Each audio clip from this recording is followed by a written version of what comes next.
Okay, picture this. You're deep inside the Forbidden City. It's 1720. You're walking down this narrow, dim corridor. You're 15, just chosen as a concubine. You're following a eunuch. Your silk shoes are silent. And then suddenly you realize something terrifying. That whole idea of imperial luxury and honor, it's a lie, a beautiful, scary lie. Right, let's unpack that. Today's deep dive is into those, frankly, bizarre bedroom rules of the Imperial Harem and the really brutal truths hidden behind them. Our goal here is to pull out the key insights, understand what these women actually went through. Exactly. And what's really striking is that these aren't just like old customs or strict manners.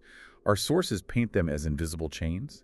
They were designed for survival, yes, but also cause incredible suffering. They really show you the dark side of absolute power, how it can just strip people down. Okay, so let's start with a big one. Rule number one, basically. Never, ever turn your back to the emperor.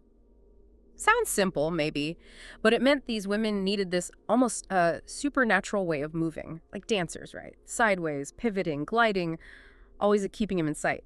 But the real fear, I guess, was why? Why that rule? The why. That's pure paranoia. The paranoia that comes with absolute power. Think about it. An emperor ruling millions. He's constantly afraid. A turned back. That's not just rude. It's a potential threat. A hidden needle, maybe poison. Our sources mention a concubine, Min. She survived 3 years by moving like water, they said, never letting her back face the man holding her life. So the insight. Absolute power means absolute fear. Every tiny move counts. Wow. Okay, so that's physical control. But then there's the mind, right? The psychological rules, like never speak unless spoken to. And when you do speak, you call yourself this unworthy slave or this lowly concubine. I mean, what does that do to your sense of... It's a deliberate erasure. Linguistic erasure. It's meant to like rewire your brain. You stop thinking of yourself as I. You become fragmented. Yeah. A vessel. An object for his pleasure. Your own thoughts get tangled up in this language of submission. Your identity just fades. So no self-expression. And then, even more intense, no direct eye contact during intimacy. That specific rule, look just below his chin, never in his eyes. That seems small, but feels huge psychologically. Oh, it was absolutely crucial. It stops any real intimacy, doesn't it? It prevents him from seeing her soul, sure. But maybe more importantly, it stops her from seeing his. Because if she looked into his eyes, she might see he's not just the son of heaven. He might be, just a man. Maybe lonely. Maybe scared. And that couldn't be revealed. And the punishment for breaking this wasn't death. No, interestingly, it was being sent to serve with the eunuchs. A living warning, basically. A constant reminder to others. Tied into the silence rule, too, right? Complete silence unless told otherwise. Exactly. Yeah. Total control over their bodies, their voices, everything.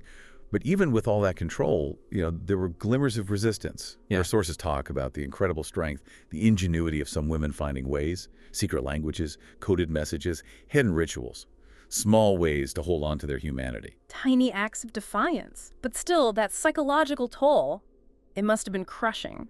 Especially with that final rule you mentioned, the 20th rule. Forget everything when you leave his room, but remember everything when you're back. Yes, that paradox.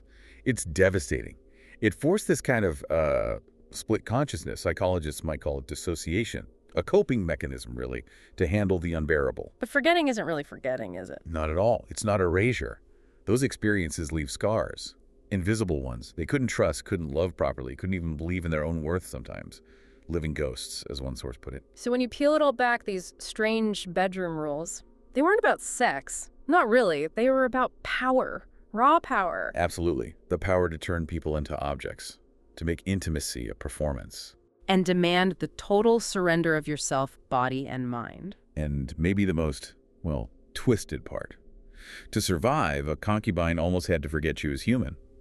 And in doing that, she often became part of the system, teaching the rules to the next generation, ensuring, as the saying goes, that the rules never change, only the faces. A really chilling thought. It shows how deep these systems of control can run and how power shapes lives. Definitely something for you to think about.